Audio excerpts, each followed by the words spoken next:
But how about Ninja? Ninja's entering some Valorant tournaments. He played in the Trovo Challenge this past weekend. Didn't have the absolute best showing, or him and his team, I should say, not just not him. Semifinals. Yeah, they had a great showing up until the semifinals.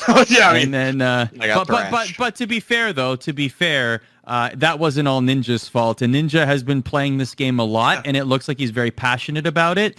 But I guess the question is there. I mean, Ninja is somebody who doesn't need Valorant. Ninja was somebody who was in the closed alpha, Jacob, right? Like, he was somebody who's been following this since the very beginning. How far do you think he takes it? I mean, we've talked about this a little bit with our chat in previous shows about Shroud also. I think the same applies to Ninja. Like, I wouldn't be surprised if him and some buddies enter some of these Ignition Series big tournaments, right? But, like, at the end of the day, he's just going to continue to be a streamer. He's got a contract with Mixer that has, like, certain requirements, but, like, dude makes significant money, and also, like, he's not... Here's the thing, this applies to Ninja and Fortnite too. Ninja is good enough to be entertaining. Ninja is not good enough to be pro. That's my general thought on what he was in Fortnite. That's probably how he's going to be in Valorant too, right? Like, he can compete, but he's not going to be good enough to be on a top team. Ever. Right? Like, he hasn't been a competitive player in anything since Halo. It's been a while. And he's made his name as an influencer. And I think at this point, right, like, he has a big enough of a fan base. I also just think he's kind of reached his peak in a way in popularity, right, which is, like, super high. I think that there will be still tons of companies that want to cash in on the Ninja train and continue to pay him endorsement deals that are massive. But in terms of, like, you know, last summer and sort of last spring, like, that was peak Ninja, right? Like, into 2018, beginning of 2019, like, he was everything in gaming relative to, like, pop culture in the industry. I don't think he's ever going to be any bigger than he is now at this point, but, like, where he's at right now, he's a millionaire, and he's got the giant Mixer deal, right, that doesn't pressure him to stream nearly as much as his dealings with Twitch. He's Red Bull athlete, everything, right? But there's no incentive for him to take this any more seriously than he wants to. So in terms of, like, playing in tournaments and having fun with it, sure, but I'm sure he legitimately does have fun with it, but, like, he has such a huge fan base, it doesn't matter what he streams. He could go stream Civilization tomorrow and have basically have all of Mixer's website, because nobody actually goes to that website other than people that watch Ninja and Shroud. But nonetheless, you know, like, he could have the audience that he has no matter what he plays. If he's having fun with Valorant, more power to him, but there's literally no incentive for him to be anything more than what he is right now in Valorant. So that's my thought.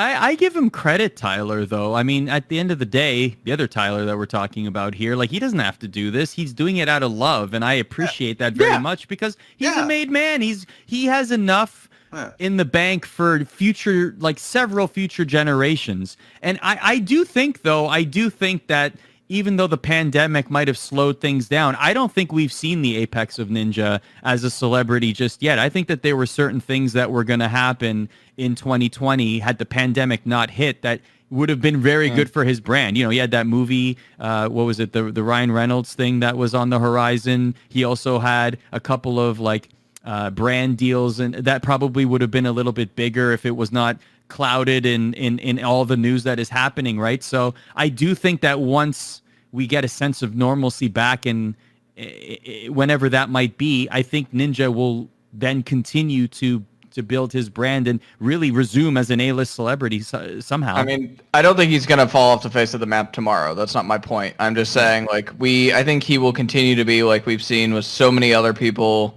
everybody in FaZe and Nadeshot and all those guys, like, they are what they are, and they're going to continue to be popular, but, like, at one point they hit the peak of their celebrity, and they're going to continue to be incredibly relevant in the gaming sphere, but, like, it's kind of hard to go up from where they were, right? And that's kind of how I feel about Ninja, is, like, he hit such a high peak that it's just, like, at this point, like, he's kind of just, like, he's going to continue to be an A-list celebrity, but he's going to kind of coast on that. And I feel like, we see this more generally. I think that the way influencer culture works, particularly with streamers, is there's always someone new. You know, Dr. Disrespect and Shroud and everything else that's come after Ninja. I think there will continue to be people, but there's literally zero incentive for him to do anything more than he wants to do. So I'm not slapping him around and, like, trying to critique him. Not at all. I just think, like, there's literally no incentive for him to be a Valorant pro, and so I don't think that's what he's after. I think he's just legitimately having fun, and if he wants to do that, yeah, more power to him. Yeah, he's not gonna be someone friendly. It's not. That's anyone who thinks that's outlandish. I just think he's a very competitive dude who really loves video games, and he's now on a contract with Mixer where he's not beholden to a single game. Like, if this was Twitch days, there is no way in hell, and I will repeat that, no way in hell Ninja, on a day of Season 3 Fortnite release, where everyone in the world is playing the game, millions are playing it, no way in hell is Ninja playing in a Valorant tournament on that day. There's no way, because he would lose he would literally lose millions of dollars that day. Yep. 12-year-olds would be revolting. They would be so mad. They'd be unsubbing like crazy, being like, I hate Ninja, he's the worst, he let us down, I want to see the water park, give me the water park, I don't want to watch Valorant. But now because he has that freedom, now that he has that freedom, he's a very competitive dude. He's found a game he enjoys, a game that he's not amazing at, but he's very good at. I believe he peaked at like Immortal 3. Like, he was pretty close to Valorant from what I remember. He was playing with Hiko. He played a lot of Hiko, a lot of the top players. I think that drives him. Valorant is not like Fortnite, where Fortnite is a lot of RNG. You can RNG your way to a victory. Valorant is a game where you need to grind, and you need a team, and when you suck at, like, even when you're very good and you play someone who's amazing, you feel like you suck. And Ninja, as he explained many times on social media, he does not like losing. Losing a game is not... He wants to learn and get better at a game. He's not going to take a loss and be like, all right, I guess Hiko's way better than me. I guess, Wardell's way better than me. I just am not that good. I'm going to be an entertainer and make millions of dollars. I think it motivates him, similar to Myth, where they want to be good at this game. They want respect to be, really good gamers in this new type of FPS game that, neither of them are really familiar with, and I think it motivates them to be better. And their team, while they're not TSM, they got destroyed by TSM, they're not any of these top pro teams, but as an amateur team with a few days of practice, they're actually, I would say, really good, and I'm actually excited to see them in upcoming tournaments, because I don't see an upset of TSM coming anytime soon. But if they're in the Ignition tournament, I think it's a fair bet that Ninja will be in the T1 tournament, A, because he's a big name, and B, because he's with Sony, who's also a big content creator on T1. And they've proven themselves, again, in this tournament by making the semifinals, that it just seems like an easy slam dunk for T1 to put them in.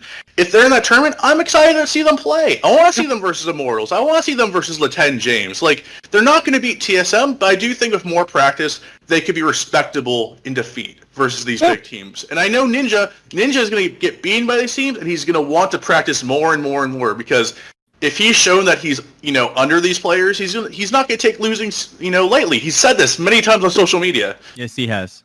Yeah. He's very serious about it, and that's what I like. That's what I admire about it.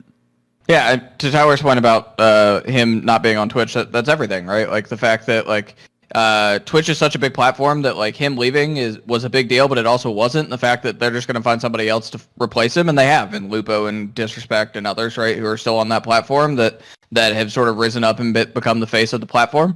Like, the overall, like, generally, his deal with Microsoft doesn't ebb and flow based off viewer hours, so he can do whatever he wants to do, right? Like, or viewer numbers, right? Like, he's got a flat deal with Microsoft that incentivizes him to partner with them both for Mixer and Xbox and all sorts of stuff, and, like, dude gets paid no matter what. So, like, more power to him. Go have fun. Let's